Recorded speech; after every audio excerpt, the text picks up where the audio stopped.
Mais uma vez, vamos agradecer a oportunidade de estar aqui, a oportunidade que Deus nos dá de diversas vidas, todos os dias, de podermos progredir, podemos melhorar, nos desenvolver. Hoje a gente vai falar um pouquinho sobre a fé. Vamos aqui no livro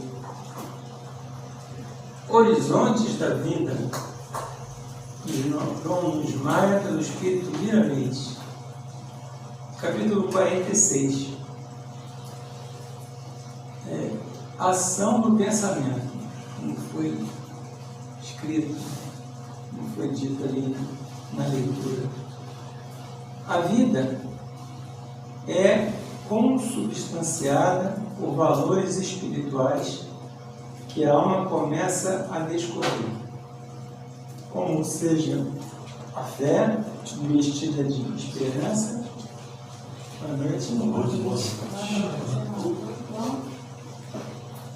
Quem de nós, nos dois planos da vida, já não sentiu o bem-estar que ocasiona a fé? Então, sempre que a gente tem essa vibração permeando entre nós, através de nós, como a gente então sente o bem-estar por sentir essa vibração. A questão é: o que fazer para que essa vibração permaneça e seja duradoura, ou seja, o mais tempo possível, possamos sempre nos voltarmos à vibração da fé e da vida.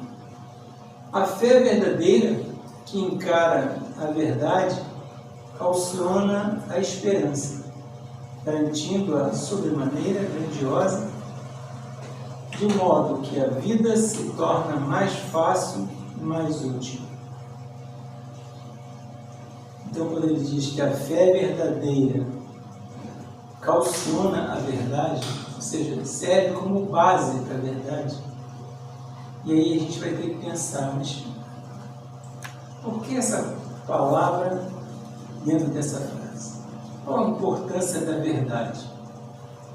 E aí a gente vai lembrar do nosso Mestre Jesus, que nos afirmou: eu sou o caminho, a verdade e a vida. Ninguém vai ao Pai senão por mim. Ou seja, muitos de nós entendem isso, que eu tenho que seguir Jesus. Mas não seria Jesus nos querendo dizer que, se nós amarmos os seus ensinamentos e segui-los, isso funcionaria como seguir Jesus? Isso funcionaria como mudar a minha vibração, o meu modo de pensar?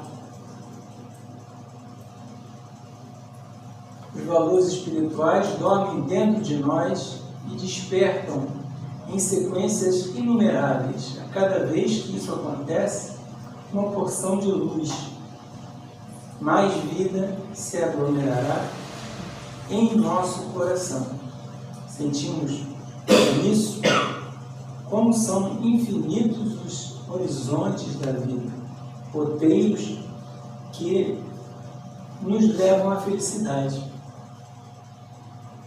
Roteiros que já são pré-definidos por Deus, roteiros que são lembrados a nós pelo nosso Mestre Jesus, roteiros de Deus que são fixados em nossas mentes através dos nossos espíritos amigos, nossos guias espirituais, que de uma maneira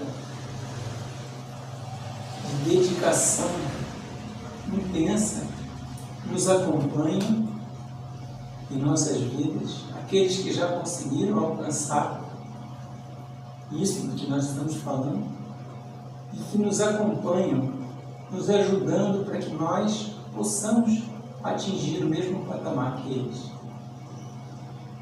Quando reencarnamos, não estamos sós.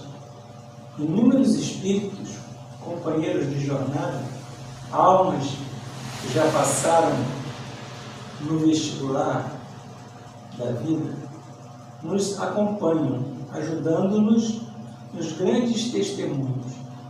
Eles nos abonam nos nossos trabalhos, marcando assim a confiança em nós. Ou seja, eles acreditam na nossa vitória. Eles creem que é possível nós vencermos, porque eles já venceram, já passaram por isso. Eis que devemos ter gratidão a esses anjos tutelares, capazes de sacrificar a vida em baixas vibrações ambientais em nosso favor. Assim se processa em todos os planos da vida universal. E aí a questão de o que nós valorizamos, o que nós damos importância.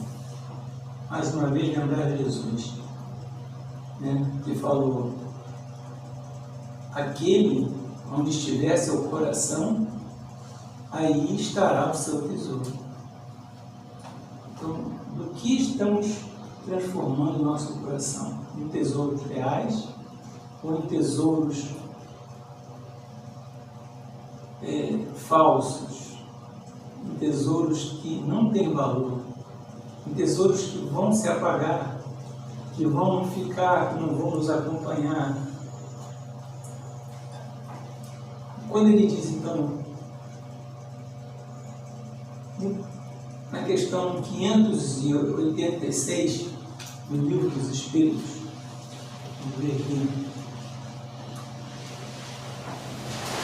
Kardec, sempre Kardec, né, com sua inteligência, com sua perspicácia, nos pergunta aos Espíritos, qual o verdadeiro sentido da palavra caridade, como a entendia Jesus?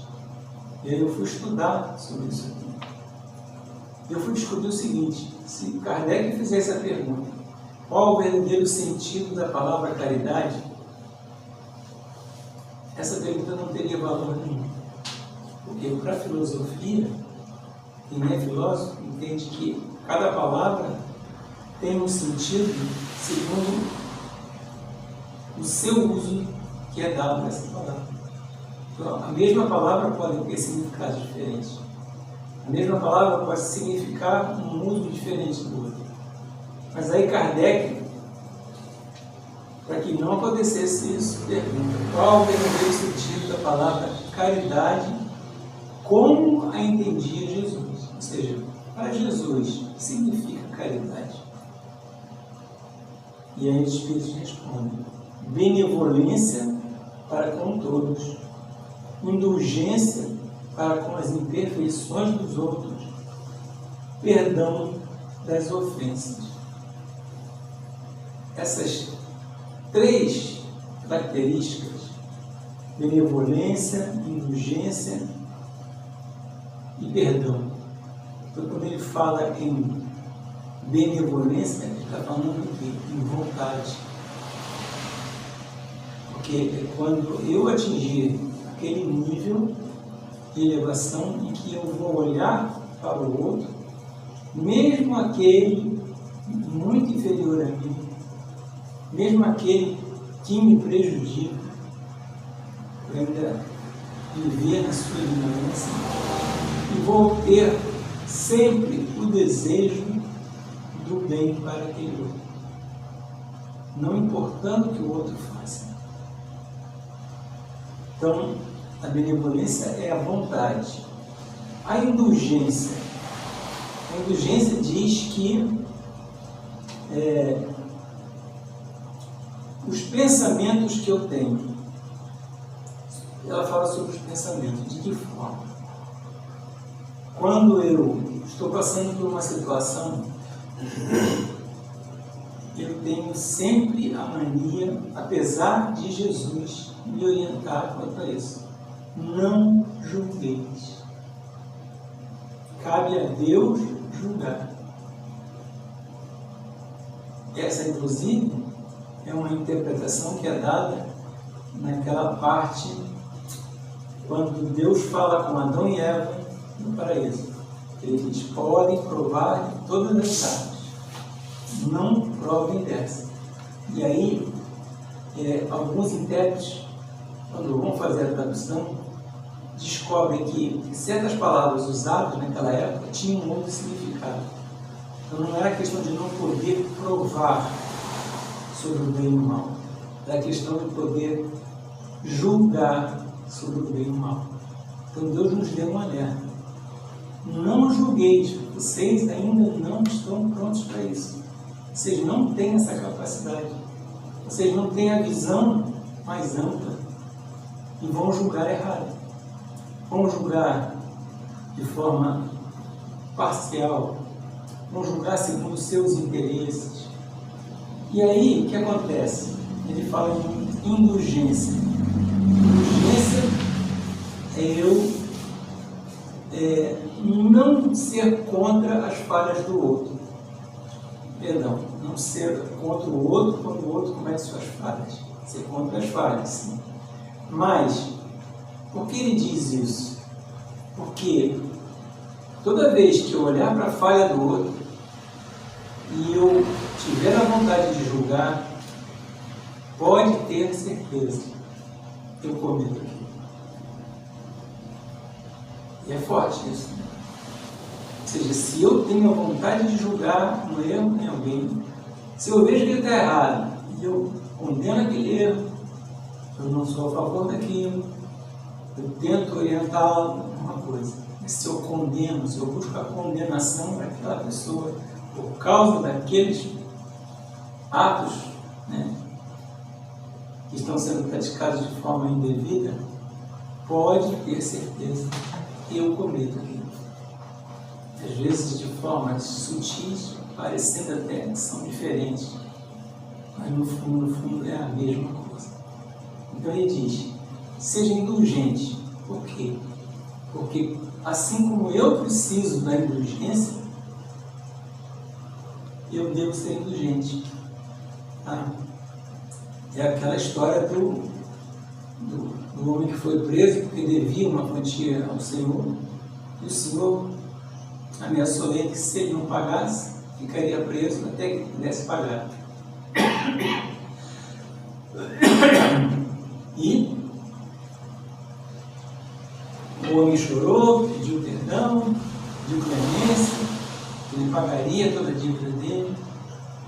O Senhor se comoveu e liberou aquele homem. Mas assim que ele saiu, ele encontrou alguém que devia a ele e chamou a polícia e pediu à polícia que prendesse o que ele devia. Os outros viram, os servos do Senhor, e foram falar com ele: você acabou de perdoar ele? Porque ele não só liberou aquele servo, mas como ele perdoou a dívida que ele tinha. E mesmo assim, quando ele encontra alguém, ele já nem precisava pagar mais daquilo, ele vai e condena o outro por fazer a mesma coisa que ele estava fazendo. Então, a indulgência vai no sentido de razão, inteligência. Não faça para o outro o que você não gostaria que fizesse para você. Não julgue o outro, você não tem capacidade para isso. Angélica, pode abrir uma linha aqui.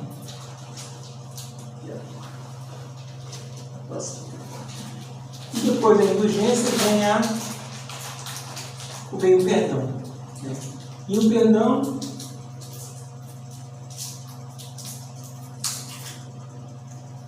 querer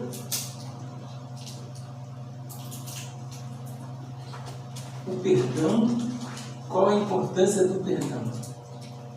Porque se eu não perdoo, o mal que existe fora de mim, esse mal penetra em mim e eu alimento esse mal. Então, o problema não está na pessoa que comete o pecado. O problema está em mim. À medida que eu aceito esse mal e alimento ele em mim, deixo ele crescer em mim, com ira, com raiva, com ódio, então aí eu estou criando um problema para mim mesmo. Então as três questões, segundo a caridade, a visão de Jesus: indulgência, não julgar o outro, julgar as falhas do outro; perdão, não aceitar o mal do outro, não deixando que ele entre em mim e cresça; e benevolência, sendo o significado maior, que é o significado de sempre desejar, sempre querer o bem do outro. Isso acontece com esses espíritos que nos acompanham. Eles já completaram suas obrigações, suas fases, mas o desejo deles em nos ajudar é tão grande que eles aceitam vir trabalhar na vinda do Senhor junto de nós. Para quê? Porque eles sabem que em algum momento eu vou conseguir entender isso e vou conseguir colocar para dentro de mim e começar a praticar isso aí. Benevolência. Então, a benevolência é a ação, é o desejo do bem.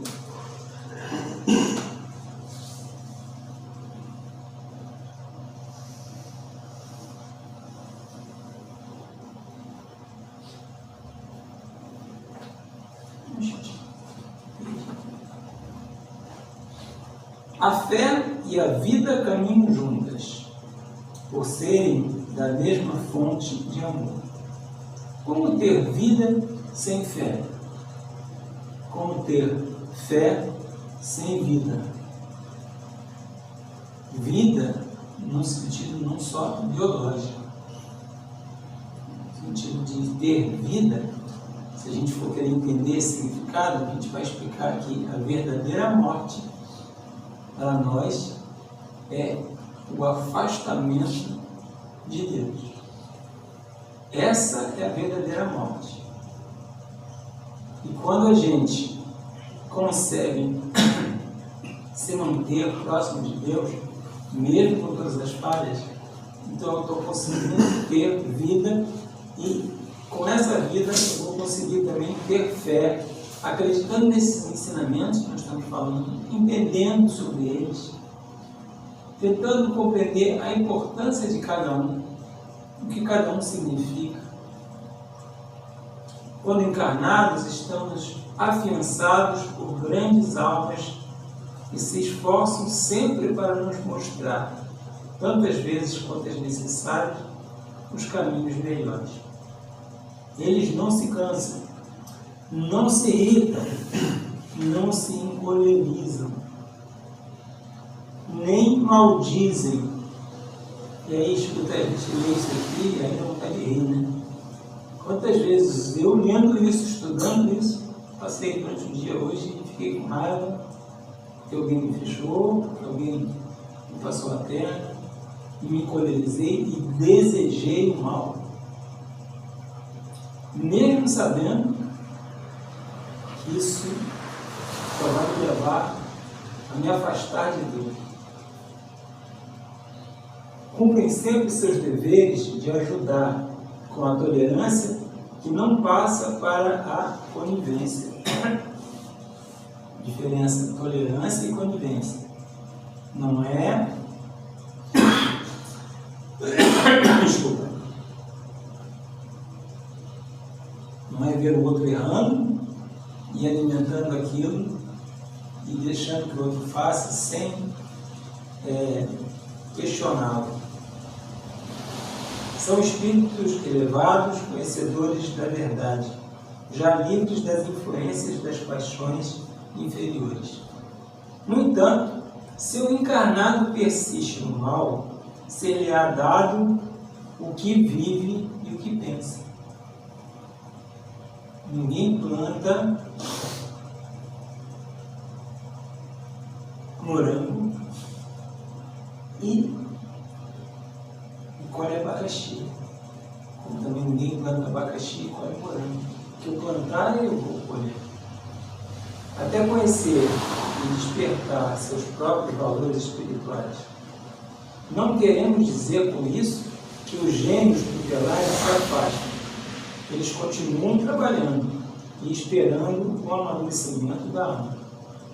A fiança continua válida. Se não se evidenciou hoje, isso se dará amanhã, compreendendo que nunca regredimos, nunca esquecemos o que aprendemos. Mas é importante lembrar o que aprendemos e praticar o que aprendemos, para que isso possa se tornar um hábito dentro de nós. Quando você começa a dirigir, você sabe que tem que frear e pisar na embreagem. Você faz aquilo pensando ainda. Mas de tanto fazer, aquilo passa a ser automático, virou um hábito. Você não precisa mais pensar que tem que apertar na embreagem. Você já faz. Então a gente precisa transformar isso aqui num hábito. Eles esperam até que chegue o dia da libertação, pois passarão igualmente por estes caminhos. Aproveitemos o tempo que passa e esforcemos-nos todos os dias na autoeducação, com a ajuda dos nossos tutelares, tutores, mas sempre buscando a nossa própria autoeducação. E esse esforço será compensado pela luz no momento certo em que Deus achar mais acertado.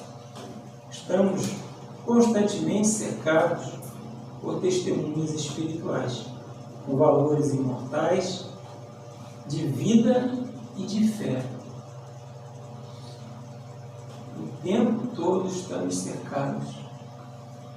Tanto aqueles inferiores que nos cobram, quando fazemos errado, está vendo? Ele diz que ele é bonzinho, ele vai no centro espírita, olha lá, está xingando o outro. Diante de todos nós, o Senhor nos cerca com as belezas espirituais de toda a ordem, esperando nossas decisões para que Ele possa entrar na nossa intimidade e despertar esses valores, como sendo o Cristo em nós.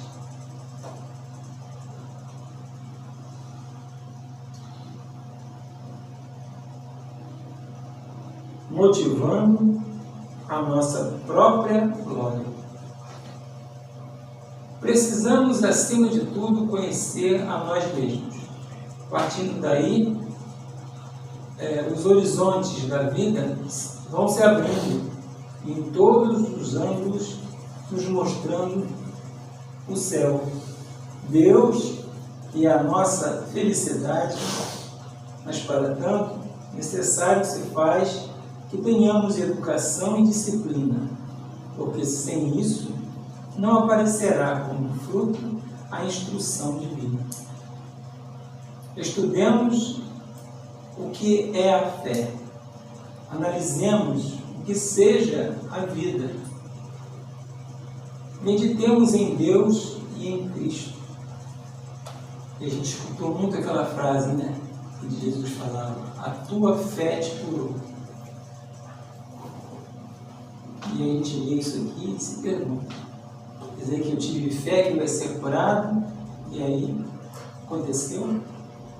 Ou a minha fé curou o meu espírito? A minha fé em acreditar naquela vida que Jesus me prometeu me fez mudar de vida, tanto materialmente como espiritualmente, e ao mudar de vida, eu me curei. Mesmo aquele que não ficou sem a doença. Essa série que tem de Chosen, um dos apóstolos que mancava, questionou Jesus, porque eu sou homem de cura. E Jesus disse, não, você não será curado. Porque você é a alma viva do que eu quero fazer os outros entenderem. Eu quero que os outros entendam que você, mesmo não tendo sido curado na sua moléstia física, mas você foi curado no seu corpo espiritual. E isso é muito mais forte do que corrigir um joelho.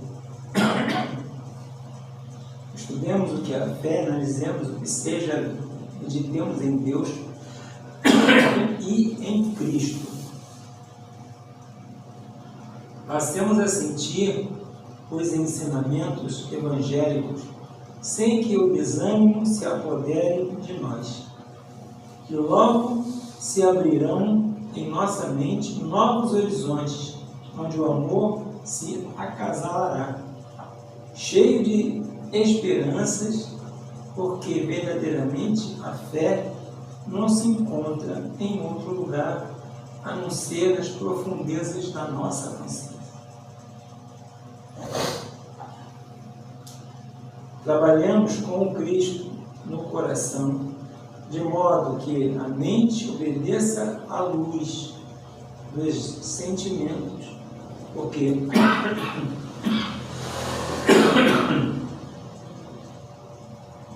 todos os raciocínios devem ser domesticados na luz do amor, para que nos tornemos um todo de fé, envolvidos em um todo de vida. A fé verdadeira, que encara a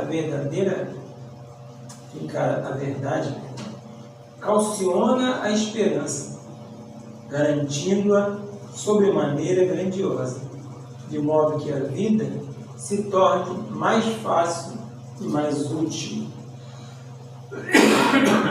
Se eu tenho a certeza dentro de mim que com essa vida e com essa fé eu consigo atingir a cura do meu espírito, qual esperança vai ser fraca se eu tiver essa certeza? Nós falamos de esperança, bela palestra que o Jonathan fez semana passada. E a gente às vezes tem aquela coisa de enxergar a coisa como uma coisa simples, mas uma coisa sem valor. Não que as coisas de Deus sejam complexas, também são simples. Mas, se nós entendermos o verdadeiro valor de cada palavra que Ele nos transmite, nos ensina há tantos anos, coloca os espíritos próximos de nós para fortalecer, para que a gente relembre cada dia. É porque Ele tem essa fé que a gente consegue curar a nossa alma e que a gente vai conseguir vencer a nós mesmos. E aí, brincando, lembrando da musiquinha, diz: o maior tesouro que eu posso ter, eu já recebi. Deus nos dá esses tesouros todo dia. A vontade, a inteligência, a coragem. E nós não valorizamos o trabalho. Em vez disso, queixas e lamentações. Em vez disso, fingimos que não estamos entendendo, mas Ele é bem claro quando Ele nos ensina o que nós precisamos. Ele não ensina nada complicado. Mas até que ponto eu estou disposto a ter a disciplina, a fazer a minha parte para que isso dê certo e para que o mundo, através de mim, possa cada vez mais ser um mundo melhor. Obrigado pela paciência, desculpa pelas tosse.